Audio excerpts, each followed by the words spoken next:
Across war zones and broken borders, echoes of truth still break through. This is Global Echo. Imagine a young boy who doesn't speak until he's 3. His parents worry, teachers dismiss him as slow. This boy is Albert Einstein. From the start, Albert is different. He's not interested in memorizing facts. He's fascinated by invisible forces, like the mysterious pull of his father's compass. That spark of curiosity sets him apart. While others accept what they're told, Albert asks, why? He questions everything. His teachers see this as rebellion, not brilliance. They fail to notice the revolution brewing inside this quiet boy. Einstein grows to despise the rigid German education system. It feels like a prison for the mind. At 15, he leaves Germany for Switzerland, seeking a place where curiosity is valued. He faces setbacks, failing the entrance exam to the Swiss Federal Polytechnic, excelling in math and physics but struggling elsewhere. Forced to spend another year in high school, he learns humility. Even a mind destined for greatness must sometimes bow to the world's requirements. Eventually, he passes. The struggle is a sign of things to come. Einstein's journey is not about easy genius, but relentless curiosity and the courage to defy expectations. He bets on himself, trusting his mind to find its way even when the path is unclear. The universe, it seems, had chosen an unlikely vessel to reveal its secrets. This is the beginning of a mind that will change how we see reality itself. Einstein's story is not just about intelligence, it's about the power of asking why. The world will soon discover what happens when a restless mind refuses to accept the ordinary. The revolution is just beginning. At university, Einstein is finally surrounded by science, but he's still an outsider. He skips uninspired lectures, teaching himself from the works of great physicists. He relies on his friend Marcel Grossman's notes to pass exams, but this independence doesn't endear him to professors. When he graduates in 1900, he's one of the few without a job offer. His dream of an academic career seems out of reach. For years he drifts, rejected from teaching and research positions, feeling like a burden and a failure. His relationship with Mileva Maric, his intellectual partner, is strained by his joblessness. He takes odd tutoring jobs, barely scraping by, while his mind wrestles with the universe's mysteries. The world has no place for him, yet. Finally, a lifeline. Marcel Grossman's father helps him secure a job at the Swiss Patent Office in Bern. In 1902, Einstein becomes a technical expert, third class. It's not academia, but it's a steady job and a quiet place to think. His work, analyzing patent applications, trains him to cut through complexity and find core ideas. The patent office, unexpectedly, becomes the perfect laboratory for his mind. Here, Einstein learns to see the world differently, sharpening the skills that will soon change science forever.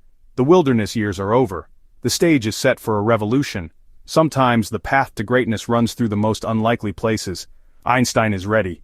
At the patent office, Einstein's day job is to assess inventions, but his real work begins after hours.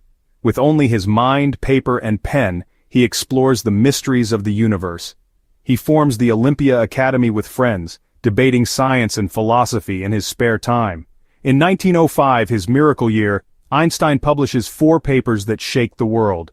He proves atoms exist, explains the photoelectric effect, introduces special relativity, and unveils EHMC2.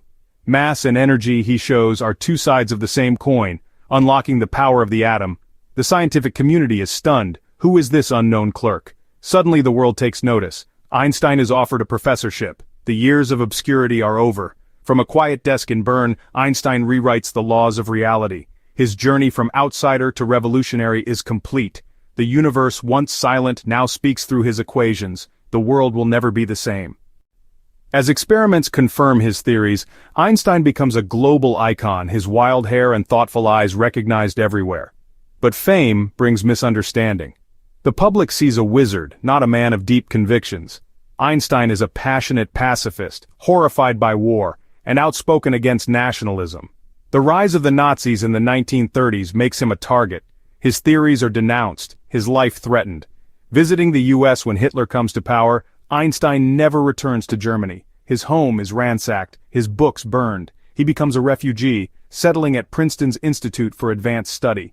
In America, he's revered, but he never forgets his roots or his responsibility to humanity. Deeply connected to his Jewish heritage, he supports a cultural homeland in Palestine, though he's wary of nationalism.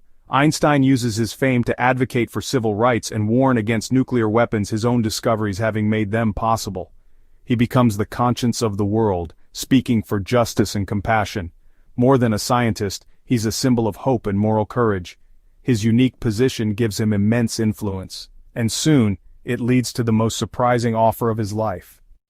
In 1952, Israel mourns the death of its first president, Chaim Weizmann. The young nation seeks a leader who embodies its intellectual and moral heritage. Prime Minister David Ben-Gurion makes a bold move.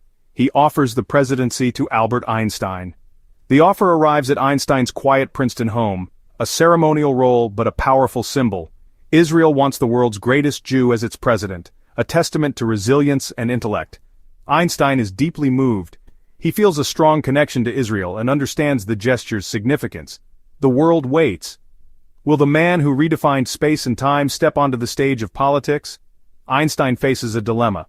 Duty to his people versus his own nature. He's honored but knows politics is foreign to him.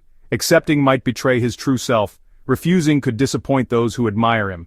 The decision weighs heavily. The world holds its breath. What will Einstein choose? After reflection, Einstein declines the presidency with humility and grace. He writes to Israel, expressing deep gratitude but explaining he lacks the experience for public office. All my life I have dealt with objective matters, he says. I lack the aptitude to deal properly with people and official functions. His refusal is not a rejection of Israel but an honest self-assessment. Einstein's political views, lifelong pacifism, skepticism of nationalism, make him an uneasy fit for head of state. He hopes for a homeland where Jews and Arabs live in peace, not a nation defined by power. By declining, he preserves his independence and moral voice. The presidency goes to Yitzhak Ben-Zvi, while Einstein continues his work at Princeton. His story teaches us that true greatness lies in self-knowledge, not titles. Einstein remains true to his values, reminding us that integrity matters more than power. His life is a testament to curiosity, courage, and the wisdom to follow your own path. Greatness is not about positions, it's about the courage to be yourself. Einstein's legacy endures, inspiring us to ask why and to seek truth wherever it leads. Want more stories that echo across the world? Subscribe to Global Echo and never miss the truth.